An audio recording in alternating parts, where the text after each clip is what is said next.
Fala pessoal, bom dia.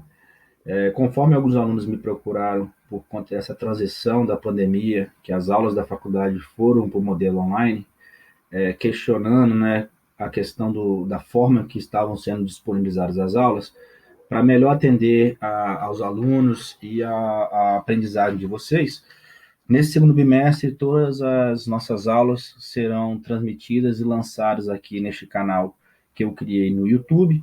Tá? Assim, o aluno poderá, dentro da sua agenda de estudo e do seu tempo, organizar para poder ter acesso à aula e o material de estudo.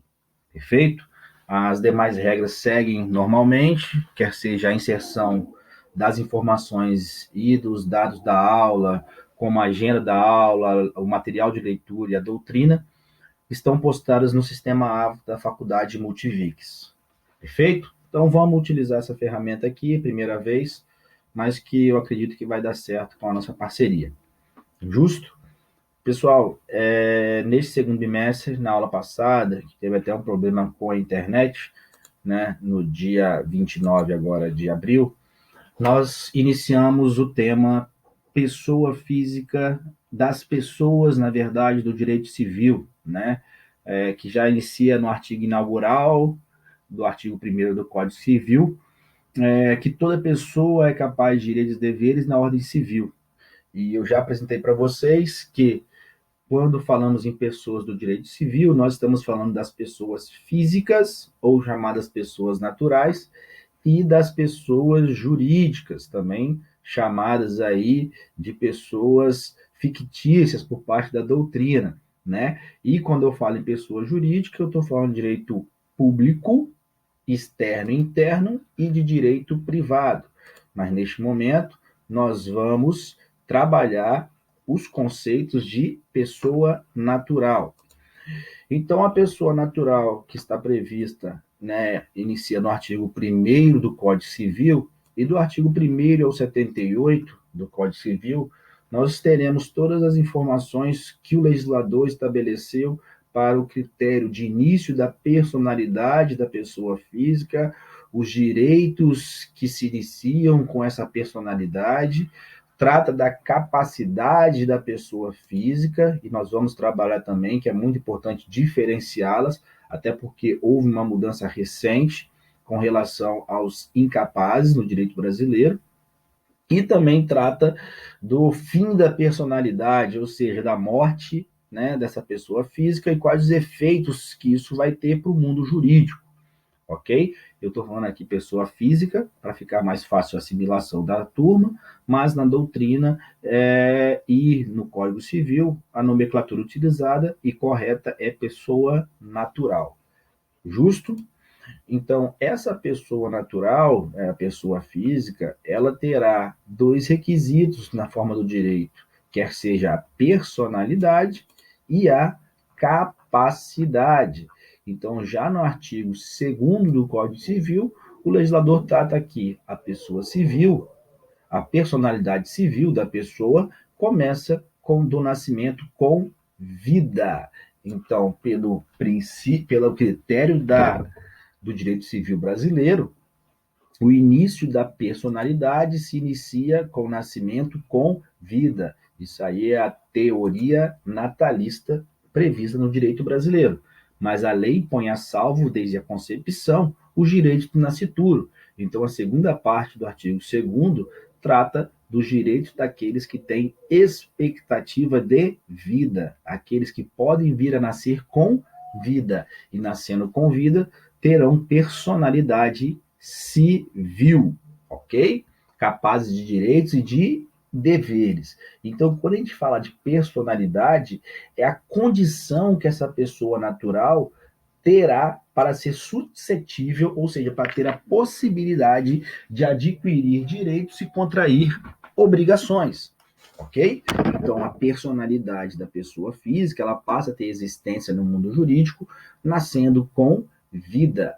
Já a capacidade é quando a pessoa natural adquire esses direitos e esses deveres no âmbito do direito civil. E aí, o direito civil vai diferenciar os plenamente capazes dos absolutamente capazes e dos relativamente incapazes. Então, quando a doutrina fala capacidade de direito e capacidade de fato, né, a capacidade de direito é a capacidade que todos têm de contrair direitos e as obrigações. Então, seja o plenamente capaz, o absolutamente incapaz ou relativamente incapaz, todos eles têm capacidade de direitos, quer seja a partir do momento que eles nascem com vida, eles se tornam pessoas suscetíveis na ordem civil, e aí eles podem ter direitos e contrair obrigações. Então, capacidade de direito, as pessoas plenamente capazes, relativamente incapazes e absolutamente capazes possuem essa capacidade de direito. Agora, a capacidade de fato é aquela que a pessoa irá agir pessoalmente, ela que irá responder pelos seus atos. E dentro da classificação do Código Civil, que diferencia os absolutamente capazes dos relativamente incapazes e dos plenamente capazes, apenas os classificados como plenamente capazes, que estão no artigo 5º do Código Civil, é que terão essa capacidade de fato. Por quê? Porque aqui eu estou falando dos maiores de 18 anos e os emancipados. Então, capacidade de direito, toda pessoa, ao nascer com vida, ao adquirir personalidade, terá capacidade de direito. Então, se a questão perguntar para vocês, toda pessoa natural que, que possui personalidade, possui capacidade de direitos? Verdadeiro. Agora, já capacidade de fato, apenas os plenamente capazes. E aí, essa alteração do Código Civil, que eu falei para vocês no início da aula, que estava alterando os conceitos, os critérios de estabelecer quem são os absolutamente capazes dos relativamente incapazes, a lei número 13146 de 2015, né, trouxe alterações no Estatuto da Pessoa com Deficiência. E aí, no intuito do legislador, no objetivo de trazer maior personalidade, para trazer maior autonomia e participação no mundo civil, o legislador colocou que agora que apenas será considerado absolutamente incapaz, na forma do artigo 3º do Código Civil, aquela pessoa que for menor de 16 anos. Então, agora, para o direito civil brasileiro, apenas são absolutamente incapazes os menores de 16 anos. Ou seja, os atos praticados por essas pessoas que têm a sua capacidade absolutamente negada, né, de responder, esses atos são considerados nulos de pleno direito. Então, os atos praticados pelos absolutamente incapazes são classificados como nulos de pleno direito. Por quê? Porque eles devem estar representados por um plenamente capaz para poder produzir, para poder executar os seus atos. Então, como o artigo 3º do Código Civil estabelece, apenas os menores de 16 anos é que são considerados absolutamente incapazes. E aquela pessoa absolutamente capaz que faz um negócio civil, jurídico, contratual, sem estar representado pelo seu representante legal, né, por um plenamente capaz, esse ato é considerado nulo de pleno direito, ok?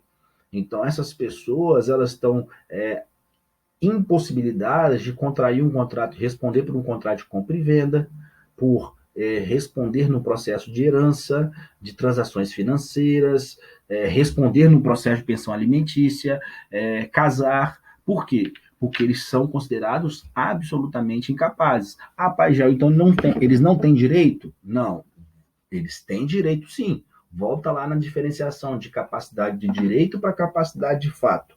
A capacidade de direito, como falei para vocês, todas as pessoas físicas, pessoas naturais, elas possuem. Só que, como elas não têm a capacidade de fato, responder pessoalmente pelos seus atos, eles devem estar representados ou assistidos por alguém.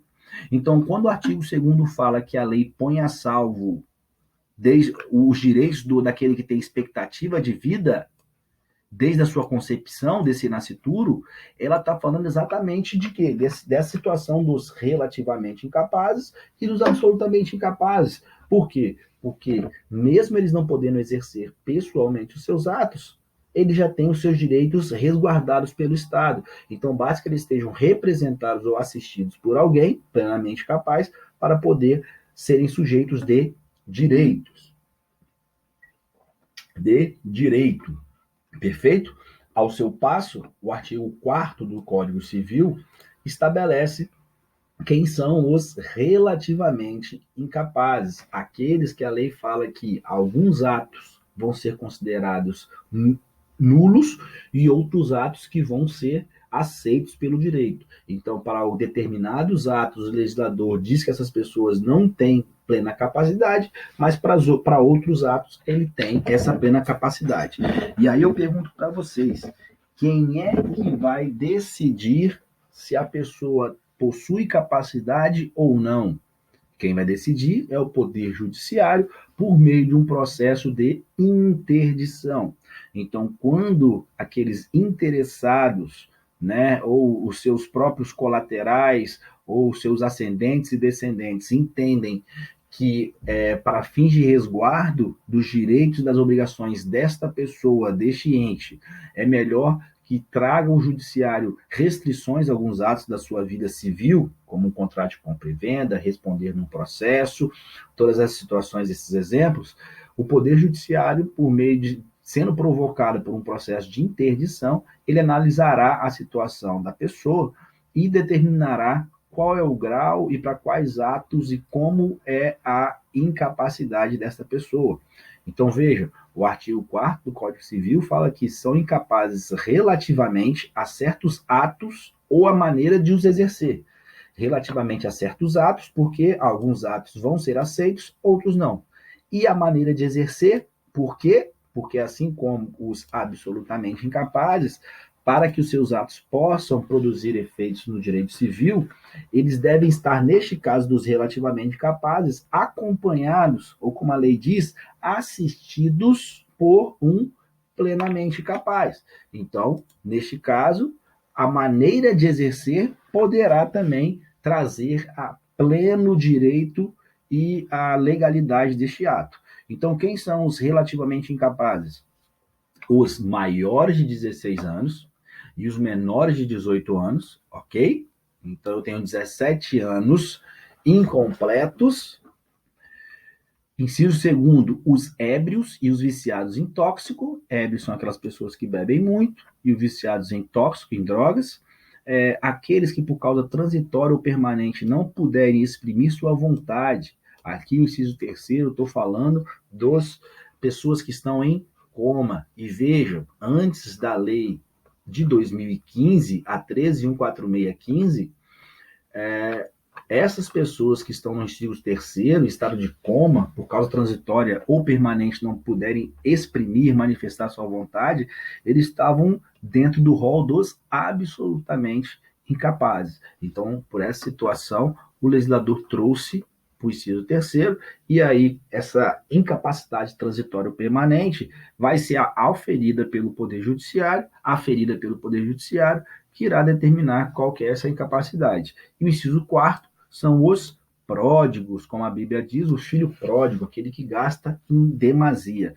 Então, são essas as possibilidades e são esses os critérios dos relativamente incapazes no direito civil. O parágrafo único, ele já trata do indígena, ou daquele silvícola, né, que o Código Civil estabelece, e fala que a capacidade dos indígenas será regulada por legislação especial, ok? Então, os índios podem ser até objeto de uma aula só sobre a questão da condição de índio. O STF já se manifestou sobre em quais situações essa incapacidade vai ser considerada para o indígena e em quais situações ele perde essa incapacidade, né, essa exceção que a legislação traz para os silvícolas. Beleza, pessoal? Então, aqui nós diferenciamos, né, os plenamente capazes, que são os maiores de 18 anos e os emancipados, dos relativamente incapazes. Lembre-se, é o Poder Judiciário que vai determinar o grau dessa incapacidade, dos absolutamente incapazes, que agora apenas os menores de 16 anos. Justo até aqui? Então, aqui nós aprendemos juridicamente a criar uma pessoa natural, uma pessoa física, ok? No sentido jurídico da palavra. Já o término da pessoa física ou da pessoa natural, ou seja, quando ela perde a personalidade, né, ou não pode mais exercer, não se torna mais um sujeito de direitos e deveres na ordem civil, eu estou falando, né, da morte da pessoa física. Então, o direito brasileiro determina que com a morte cessa aí essa personalidade, mas a lei põe a salvo os direitos dessa pessoa, ok? Nada impede que seus herdeiros ou ou as pessoas que se entendam legítimas para agir possam, por meio daqueles que representam o espólio do de cujos, ingressar com qualquer discussão judicial pleiteando seus direitos.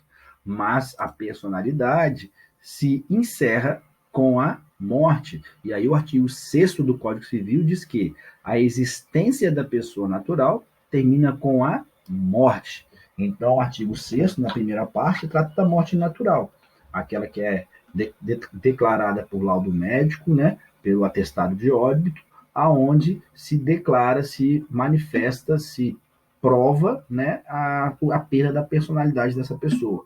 E aí ela deixa de ser, né, esse sujeito de direitos com capacidade e personalidade. Perfeito? Só que além dessa morte natural, o direito civil brasileiro traz outras possibilidades de ser declarada essa morte. Lembrando que essas são as exceções. Então, em regra, é a morte natural, aquela declarada por laudo médico, ok? Excepcionalmente, quando não for possível, né, que se possa determinar, fazer a prova dessa morte, o legislador, no artigo 7º e seguintes, né, trata da possibilidade da morte ser declarada de forma presumida, que é a morte presumida, morte simultânea, também chamada de comoriência, e a declaração de ausência. Então, regra geral, no artigo 6º, primeira parte, eu trato da morte natural, só que o legislador também trouxe a possibilidade de se declarar a morte presumida, a morte por ausência e a morte simultânea. Então, a morte presumida, como o nome já diz, está no artigo 7º do Código Civil. Pode ser declarada a morte presumida sem declaração de ausência. Quais as situações que eu posso declarar a morte presumida? Inciso 1º, se for extremamente provável a morte de quem estava em perigo de vida. Então, aquela pessoa que estava dentro de uma aeronave que caiu no alto mar, ou estava dentro do navio que naufragou, então é extremamente provável a morte de quem estava em perigo de vida. E aí eu posso ter declarado essa morte presumida. O inciso 2º, se alguém desaparecido em campanha ou feito prisioneiro não for encontrado até 2 anos após o término da guerra. Então, aqui, caso o país entre em guerra ou leve seu grupo, a sua missão para participar de uma guerra, e fim dessa guerra, 2 anos, esse militar não volta, né, pode também ser declarada essa morte presumida. Né? Mas, regra geral, nós ficamos com o inciso 1º, que é essa situação que volta e meia nós vemos em alguns noticiários, por algumas tragédias que acontecem em nosso país. Então, quando é extremamente provável a morte de quem estava em perigo de vida. Então, esses acidentes aéreos, igual teve em São Paulo da TAM, outros como do time da Chapecoense, enfim, quando você não consegue localizar esse corpo, se for o caso, e é extremamente provável que ele venha a ter morrido. Só que o parágrafo único estabelece que a declaração da morte presumida nesses casos somente poderá ser requerida depois de esgotar as buscas e averiguações, devendo a sentença fixar a data provável do falecimento. Então, veja, diferente da morte presumida, da morte natural, que é a primeira parte do artigo 6º, né, quando eu falo em morte presumida, morte por ausência, ou comoriência, que é a morte simultânea, eu estou falando de uma morte que vai ser declarada pelo poder judiciário. Então não basta que a família ou qualquer ente vá até a porta do cartório ou até mesmo do judiciário e peça a declaração dessa morte, porque essa morte presumida ou a morte por ausência será determinada por um poder judiciário, pelo devido processo legal, até que o poder judiciário possa se convencer que realmente é extremamente provável que essa pessoa veio a perder a sua vida, né?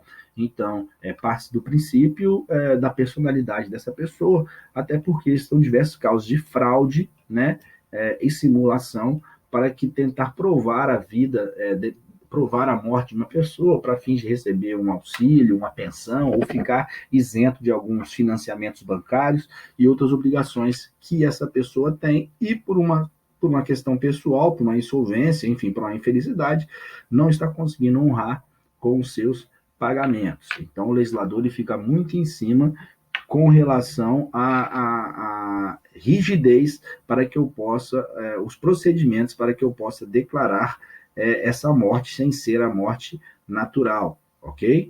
Então, essa situação de declaração dessa morte vai ser dentro de um rito do poder judiciário. Artigo 7º, morte presumida. A morte simultânea, né, que está no artigo 8º, é a morte por que a gente fala comoriência, quando duas ou mais pessoas vieram a falecer no mesmo evento, sem que se possa determinar quem vem a morrer primeiro.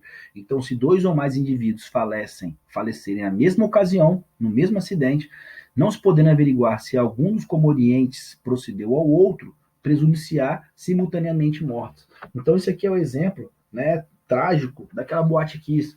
Imagine que um casal estava lá curtindo uma noite, comemorando nessa boate, e por conta desse incêndio eles vieram a falecer.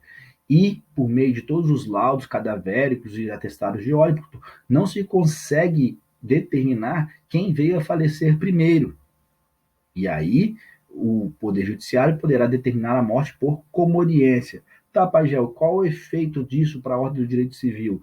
Isso aqui é no caso de procedimento de herança, porque se for considerado comorientes e eles morreram ao mesmo tempo, a herança será partilhada entre as famílias, ao passo que se determinasse que o marido faleceu primeiro que a esposa, né, essa linha de transmissão hereditária seria alterada, porque passaria aí os direitos para a esposa e, em via consequente, aos seus herdeiros, né, ascendentes ou descendentes ou colaterais.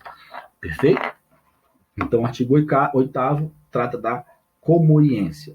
E a morte por ausência, né, que está nessa segunda parte do artigo 6º, é aquele típico caso do marido ou da esposa que sai para comprar o pão no domingo de manhã e não volta para a sua casa. Então, você não tem essa situação que se possa presumir a morte, como no inciso 1º do artigo 7º, mas por uma situação de ausência, o Poder Judiciário também poderá declarar esta morte. Então, a segunda parte do artigo 6º diz que presume-se esta, ou seja, a morte, quanto aos ausentes, no caso em que a lei autoriza a abertura da sucessão definitiva. Então, o que essa segunda parte do artigo 6º está nos trazendo?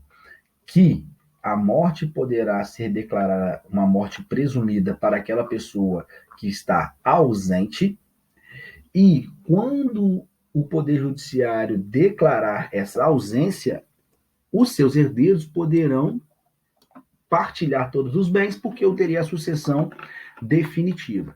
Então, diferente da morte presumida, que eu tenho provas ou pelo menos elementos para que possa o Poder Judiciário declarar que era extremamente provável que essa pessoa venha a falecer, na morte por ausência eu não tenho justificativas. Então, para que eu possa proceder com a declaração da morte por ausência, eu vou ter que seguir todos os ritos do Código Civil. E aí eu tenho a primeira fase, que é a declaração de ausência ou desaparecimento, né, que eu vou comunicar esse desaparecimento, a sucessão provisória, que está lá no artigo 26 do Código Civil, e após a sucessão provisória, só aí nós vamos ter a sucessão definitiva, perfeito? E só com a declaração dessa sucessão definitiva é que eu vou ter declarado essa morte por ausência e aí sim poderemos ter toda essa partilha desses bens e os direitos sendo transmitidos aos seus herdeiros. Perfeito, gente? Então, assim, se vocês forem fazer a leitura, né, do artigo 22 ao artigo 38 do Código Civil, vocês vão se deparar, 39 do Código Civil, vocês irão se deparar com todo esse procedimento para ser declarada a morte por ausência. E esse procedimento, no artigo 37 e 38, demonstra que ele poderá demorar cerca de 13 anos. Então, assim, quase 13 anos, somado todo o período da sucessão definitiva, sucessão provisória e até declaração de ausência, este período poderá perdurar um processo judicial por até 13 anos ou mais por conta do rito processual. Então, só após um processo judicial que vai galgar todo esse período é que eu vou ter declarado essa morte por ausência. Veja, o legislador, ele prima pela plena capacidade, pela capacidade da pessoa física. Então, essa morte por ausência, que é ainda mais complexa que a morte presumida ou a morte por comoriência, ela foge dessa regra da declaração da morte natural, primeira parte do artigo 6º, e o legislador traz uma rigidez maior para que ela possa ser declarada. Lembrando que eu só vou ter os efeitos dessa morte, né, da perda da personalidade, após a decretação da sucessão definitiva pelo Poder Judiciário. Justo até aí, pessoal? Então, nós tratamos aqui da personalidade, capacidade, diferenciamos os plenamente capazes dos relativamente capazes, dos absolutamente incapazes, e agora falamos do término da pessoa física. Então, para encerrarmos aqui o tópico de pessoa natural, nós vamos falar do domicílio da pessoa física. Veja, qual que é a importância de você conhecer o domicílio da pessoa física? Porque o domicílio da pessoa física é o local onde ela irá responder pelos atos da sua vida civil, é onde ela vai contrair obrigações, é onde ela vai exigir os seus direitos. Então, o artigo 74 do Código Civil trata do conceito de domicílio, né? Que eu tenho aquele, além do elemento residência, eu tenho esse ânimo, essa vontade de ali residir. Então, a residência é onde eu tenho o meu domicílio fixado, o local onde eu estou, mais a vontade de ali residir. Perfeito? Então, o Código Civil traz uma diferenciação entre domicílio, que é um critério físico, o local onde eu me encontro neste momento, mais o ânimo definitivo, que aí sim eu tenho a residência, ok? Então, o domicílio está contínuo na residência para fins civis. Mas isso não interessa para a gente, para o curso de administração e contabilidade. O que interessa é saber o domicílio onde essa pessoa plenamente capaz, relativamente capaz ou absolutamente incapaz, irá responder pelos seus atos. Aonde você pode mandar, por exemplo, aquela cartinha de cobrança. Tá? Lembrando que no próximo aula nós vamos tratar das pessoas jurídicas e vamos tratar também do domicílio dessas pessoas jurídicas. Então, o artigo 70 do Código Civil diz que o domicílio da pessoa natural é o lugar onde ela estabelece a sua residência com ânimo definitivo, ok? Então, o domicílio é o local onde eu estou residindo, mas esse ânimo definitivo é o que traz o local que a pessoa física irá responder pelos seus atos. Perfeito? Então, no artigo 70, eu estou falando do domicílio dos plenamente capazes. Perfeito? Então, aqui é o domicílio dos plenamente capazes. O artigo 72, ele trata do domicílio profissional e fala que é também domicílio da pessoa natural, leia-se dos plenamente capazes, quanto às relações concernentes à profissão, o lugar onde ela é exercida. Então, ou seja, se a pessoa exercer profissão em lugares diversos, cada um deles poderá constituir como domicílio para as relações correspondentes. Então, o artigo 72 diz que o domicílio da pessoa natural nas relações profissionais será determinado pelo local que ela presta o serviço.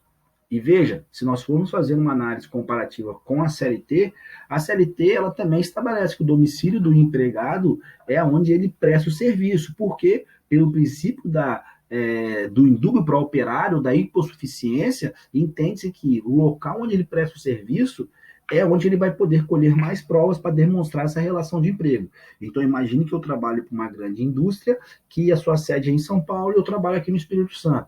Então, o foro, o local que eu vou poder responder ou exigir os meus direitos é no meu domicílio profissional, onde eu exerço essa função e eu vou poder ajuizar essa ação aqui no estado do Espírito Santo. O domicílio necessário, gente, que está no artigo 76 do Código Civil, é aquele que a lei estabelece aonde que irá responder. Então, aqui, não é a pessoa física plenamente capaz que irá determinar aonde que ela irá residir, e sim a própria lei. E aí, o artigo 73 fala que o incapaz, absolutamente e relativamente incapaz, o domicílio dele será o mesmo do seu representante ou do seu assistente. O servidor público, o domicílio dele será o local onde ele desempenha suas funções. O militar é a unidade militar onde presta o serviço, tá? E sendo marinha ou aeronáutica, será a sede do comando a que ele esteja subordinado. Então, se eu for notificar exigir uma obrigação, um dever de uma pessoa natural que seja militar, eu vou ter que mandar essa cobrança, ou essa intimação, ou essa notificação para o local onde ele presta o serviço. E eu já vi muitos advogados intimando militares para ser testemunha em processo e apresentam um endereço da sua casa que foge da obrigatoriedade do artigo 76, que é a intimação no local onde ele presta o serviço, perfeito? O marítimo, que é o local onde o navio estiver matriculado. E aí vai um pouco para as regras do direito marítimo, mas para a gente vale aí que o marítimo, né, aquela pessoa que trabalha nessas profissões, elas vão responder no local onde o navio estiver matriculado para que possa ter os efeitos dessa notificação. E o preso, né, o domicílio necessário, é o que se espera, é o local onde ele estiver cumprindo a sentença. Então, se eu for intimar uma pessoa notificada por uma questão e ela esteja presa, eu vou notificá-la no local onde ela esteja presa, porque o domicílio, né, é o local aonde a pessoa física responde pelos seus atos, que ela tem residência, mas o ânimos de ali estar. Então, na verdade, a residência está contida neste conceito de domicílio. E o domicílio, por fim, nós vamos falar do domicílio de eleição ou especial, né? O domicílio de eleição não é aquele onde que eu voto, e sim aquele onde as partes em um contrato estabelecem que elas vão responder pelos seus atos. Então, o artigo 78 fala que nos contratos escritos poderão os contratantes especificar domicílio onde se exerçam e cumpram os direitos e obrigações deles resultantes. Então, veja, se eu estou fazendo um contrato de compra e venda de um imóvel ou de um bem imóvel, ou fazendo qualquer outro tipo de contrato, lá no final deste contrato, as partes podem, os particulares, vejam uma relação entre particulares, eles podem estabelecer o domicílio de eleição, aonde todas aquelas obrigações e direitos estabelecidos no contrato poderão ser exigidos. Okay? E aí eles estabelecem lá, estabeleço como foro de discussão a comarca de Cariacica, Espírito Santo. Então, vocês, enquanto administradores e contadores, né, de empresas, se atentem ao foro de eleição, tá? Em todo o contrato que vocês forem firmar por seu empresário, porque o artigo 78 diz que o foro, o local que eu decido para responder no contrato, é aquele que as pessoas vão responder perante o juízo que for discutido este contrato. Justo, pessoal? Então, aqui nós encerramos, né, a parte da apostila do capítulo 4, que trata das pessoas físicas, desde do seu início, a personalidade, as suas atividades do mundo civil, absolutamente incapaz, relativamente e plenamente capaz. Trabalhamos aqui também o fim dessa personalidade e o domicílio da pessoa física. Ao final do capítulo 4, nós temos uma lista de 6 exercícios que eu oriento os alunos fazerem para poder fixar o conteúdo. Justo?